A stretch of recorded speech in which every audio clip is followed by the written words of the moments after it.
अगर आपने इस वीडियो पे क्लिक किया है तो आई एज्यूम आपको भी वही प्रॉब्लम होती है जो कई फोटोग्राफर्स को होती है अपने करियर के इनिशियल फेज में, और even after shooting so many pre weddings या फैशन शूट्स या लाइफस्टाइल फोटोग्राफी करने के बाद भी वो प्रॉब्लम परसिस्टेंटली उनका पीछा नहीं छोड़ती है। वो है लोगों से पोज करवाना, मॉडल्स से पोज करवाना, प्री वेडिंग में कपल्स से पोज करवाना। तो अगर पोजिंग आपकी प्रॉब्लम है, पोजिंग करवाना आपकी प्रॉब्लम है लोगों से, तो ये वीडियो आप एंड तक देखिए एंड आई एम श्योर आपको ज़रूर इस वीडियो का फ़ायदा मिलेगा।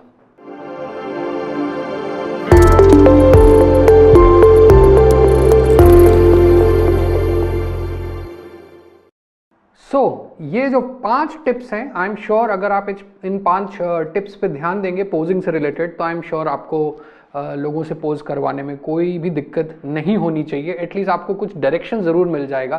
तो चालू करते हैं सबसे पहली टिप से, और वो है कॉन्सेप्चुअलाइजेशन ऑफ द शॉट। मतलब आप कोई भी शूट करने जाएं, चाहे वो प्री वेडिंग हो, चाहे वो एक फैशन शूट हो, चाहे वो लाइफस्टाइल शूट हो, आपका कॉन्सेप्ट बिल्कुल क्लियर होना चाहिए कि आपको शॉट में चाहिए क्या, आपको फोटोग्राफ में चाहिए क्या, आपकी इमेज दिखनी कैसे चाहिए। आई एम श्योर कई लोग अगर क्लाइंट से डील करते हैं, चाहे वो कॉर्पोरेट क्लाइंट हो, अगर आप कोई फैशन शूट कर रहे हैं किसी कॉर्पोरेट क्लाइंट के लिए, या कोई लाइफस्टाइल शूट कर रहे हैं किसी ट्रैवल कंपनी के लिए, किसी होटल के लिए, तो वो ज़रूर आपको एक ब्रीफ ज़रूर देते हैं जिससे आपको एक आइडिया लग जाता है कि आपका कॉन्सेप्ट क्या होना चाहिए। और वो कॉन्सेप्ट आप अपने क्लाइंट से डिस्कस करते हैं और डिस्कशन के बाद एक फाइनल विजुअलाइजेशन तैयार होता है शॉट का कि हमें इस तरीके का शॉट चाहिए होगा, क्योंकि वो शॉट को वो यूज़ करेंगे कमर्शियल पर्पस से अपने मार्केटिंग कोलैटरल्स में, कैटलॉग्स में, ब्रोशर्स में, लीफलेट्स में, बैनर्स में, होर्डिंग्स में, जगह जगह मार्केटिंग एरियाज में।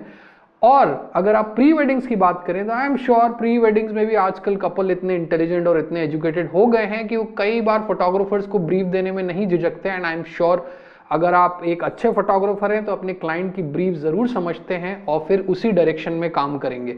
सो मोटी मोटी बात यह है कि आपका कॉन्सेप्ट बिल्कुल क्लियर होना चाहिए ना। कॉर्पोरेट क्लाइंट्स के केस में आपको ब्रीफ मिल जाता है, ब्रीफ के बेसिस पे आप कॉन्सेप्ट तैयार करते हैं, कॉन्सेप्ट आप क्लाइंट के सामने रखते हैं और क्लाइंट उसको ओके या उसमें जो भी सजेशंस होता है वो आपको फीडबैक के तौर पे देता है। बट प्री वेडिंग्स के केस में कपल जो होता है वो काफ़ी हद तक एक फोटोग्राफर पर रिलाई करता है कॉन्सेप्चुलाइजेशन के ऊपर। तो वहाँ पे थोड़े से आपको अपने दिमाग के घोड़े दौड़ाने पड़ेंगे कि किस तरीके का कॉन्सेप्ट आपको बनाना चाहिए। बट एज आई सेड, सबसे पहली चीज़ जो आपको अगर पोजिंग अच्छे से करवानी है वो है कॉन्सेप्ट। अगर आपका कॉन्सेप्ट क्लियर है कि आपका शॉट किस तरीके से निकल के आना चाहिए तो पोजिंग करवाने में काफ़ी आसानी होती है। Now second tip is props, using props. Now props बहुत तरीके के होते हैं, जैसे कि mobile phones, binoculars, cameras, motorcycles, cars, coffee mugs. आप इतने सारे प्रॉप्स इकट्ठे कर सकते हैं एक शूट के लिए। और हर प्रॉप जब भी आप किसी के हाथों में पकड़ाते हैं, ट्रस्ट में सबसे ज़्यादा दिक्कत क्या होती है जब भी आप कपल को या मॉडल को पोज करवाते हैं, वो है हाथ। अगर उसके हाथ फ्री हैं तो आपको एज अ फोटोग्राफर, एटलीस्ट मुझे इनिशियली नहीं समझ में आता था कि हाथों का प्लेसमेंट क्या होना चाहिए। हाथ ऐसे लटके हुए होने चाहिए कि कमर पे होने चाहिए या ऐसे बंधे हुए होने चाहिए, किस तरीके से हाथों का प्लेसमेंट रखना है। अगर आप कपल को खड़ा कर रहे हैं तो हाथ कमर पे होना चाहिए, कंधे पे होना चाहिए, किस तरीके से उसको प्लेस करना है वो बहुत इंपॉर्टेंट हो जाता है पोजिंग में। तो जब भी आप किसी के हाथ में प्रॉप पकड़ाते हैं किसी भी तरीके का, चाहे वो कॉफ़ी मग हो, चाहे वो मोबाइल फ़ोन हो, सेल्फी लेते हुए पोज हो, चाहे वो एक गाड़ी हो, चाहे वो मोटरसाइकिल हो, चाहे ऑटो रिक्शा हो, चाहे कार हो, किसी भी तरीके का जब आप प्रॉप से खेलने को अपने कपल को या अपने मॉडल को बोलते हैं तो ऑटोमेटिकली एक पोज निकल के आता है।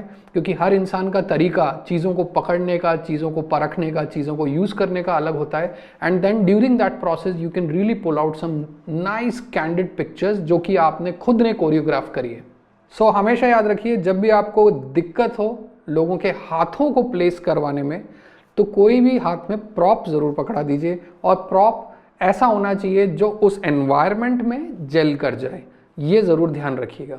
अगर आपको नहीं पता है कि प्रॉप को इस्तेमाल कैसे किया जाए तो इसका भी सोल्यूशन है। अगर फॉर एग्जांपल आपको शूट करना है umbrella as a prop use करके, तो जाइए गूगल पे सर्च करिए pre wedding shoot using umbrellas या कपल शूट यूजिंग अम्ब्रेलाज, बड़े स्पेसिफिक कीवर्ड सर्च करिए और आपको ज़रूर डेफिनेटली काफ़ी रेफरेंसेस देखने को मिलेंगे। वहाँ से आप डायरेक्शन ले सकते हैं। अगर आपको कोई इमेज बहुत ज़्यादा अच्छी लगी है तो आप उसको रेप्लिकेट करने की भी कोशिश कर सकते हैं, नो मैटर वो किसी फोटोग्राफर ने इंग्लैंड में खींची हो या इंडिया में खींची हो। कपल को वो काम अच्छा लगना चाहिए। By the end of the day you are charging money from the couple, और कपल के का सेटिस्फैक्शन सबसे ज़्यादा ज़रूरी होता है। तो इसलिए रेफरेंसेस लेके एक डायरेक्शन लेना ज़्यादा बेटर होता है, रादर देन आपको पता तो है कि आपको क्या प्रॉप यूज़ करना है बट आप ऑन लोकेशन जाके ब्लैंक हो गए कि इस प्रॉप को यूज़ कैसे करना है। जैसे कि ये एग्जाम्पल जो मैंने शूट किया था लद्दाख में, इसका रेफरेंस मैंने इंटरनेट पे सिर्फ मेरे दिमाग में रैंडमली आया है कि लगेज या सूटकेस एज अ प्रॉप को कुछ इस्तेमाल किया जा सकता है प्री वेडिंग या वेडिंग शूट्स टाइप में के सिचुएशन में।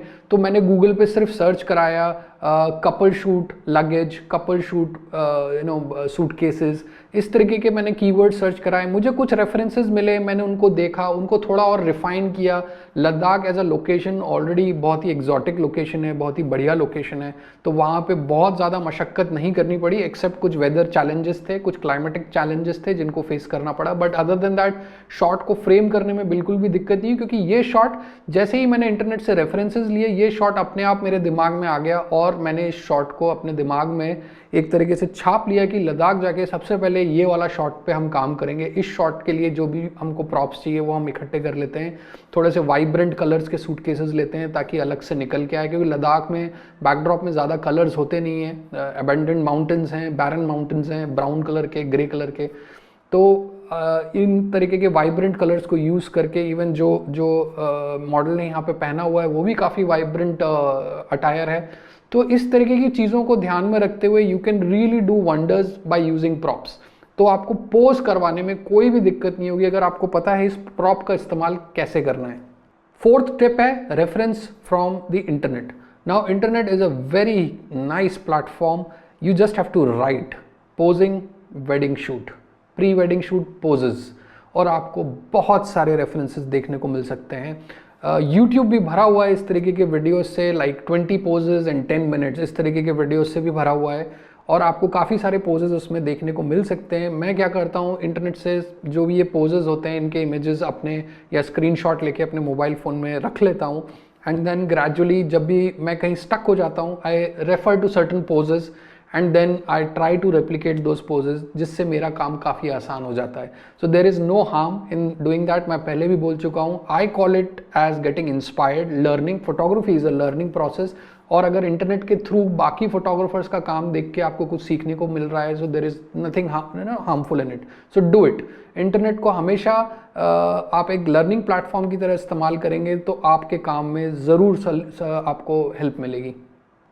ना फोर्थ टिप जो मैं शेयर करना चाहूँगा, और मुझे ऐसा लगता है we Indians are blessed with something called Bollywood. ना बॉलीवुड में most of the movies are full of exciting and romantic songs जिनको आप रेफ़र कर सकते हैं। मैंने कई रोमांटिक सॉन्ग से रेफरेंसेस स्क्रीनशॉट लेके मैंने उनको यूज़ किया है to pose my models, to pose my couple, and trust me most of the time मुझे सक्सेस ही मिली है। और मैं इससे बिल्कुल हेजिटेट नहीं करता बताने में कि मैं कई रोमांटिक सॉन्ग्स के स्क्रीनशॉट्स अपने मोबाइल फ़ोन पे या आईपैड पे रखता हूँ, और जब भी कहीं फंस जाता हूँ पोजिंग को लेके तब मैं उनको इस्तेमाल करता हूँ।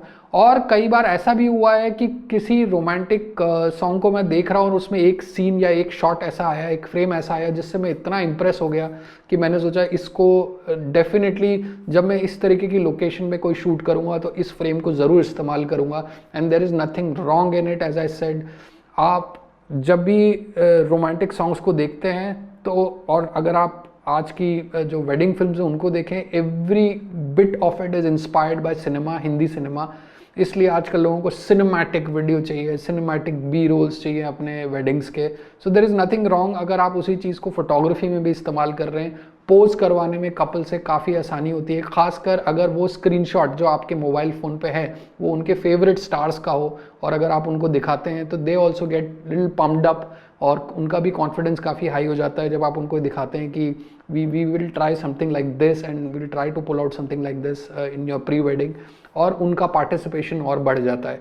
सो आपको कुछ नहीं करना है, स्क्रीनशॉट मोबाइल फ़ोन पे दिखाइए और उनको बोलना है कि जस्ट पोज लाइक दिस, वो पोज करेंगे, आप थोड़ा सा उनको उस पर्टिकुलर पोज को फाइन ट्यून कर दीजिए and then take your shot.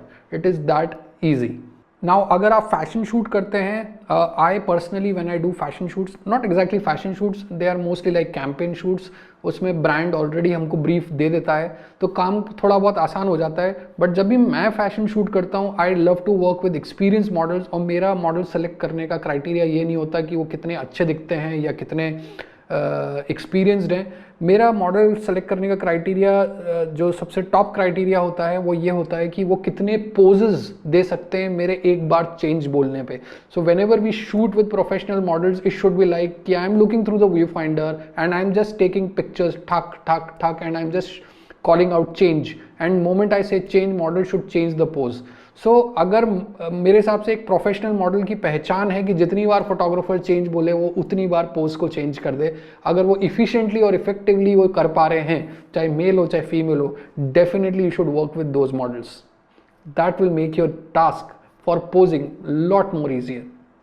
5वीं और आखिरी टिप, जब भी आप पिक्चर्स लें, चाहे मॉडल्स की लें, चाहे कपल्स के लें, चाहे फैमिली शूट अगर आप कर रहे हैं तो lifestyle kind of shoot, definitely आपको लगता है ये इमेज बहुत अच्छी आई है, उसको ज़रूर अपने सब्जेक्ट को दिखाइए, अपने मॉडल्स को दिखाइए.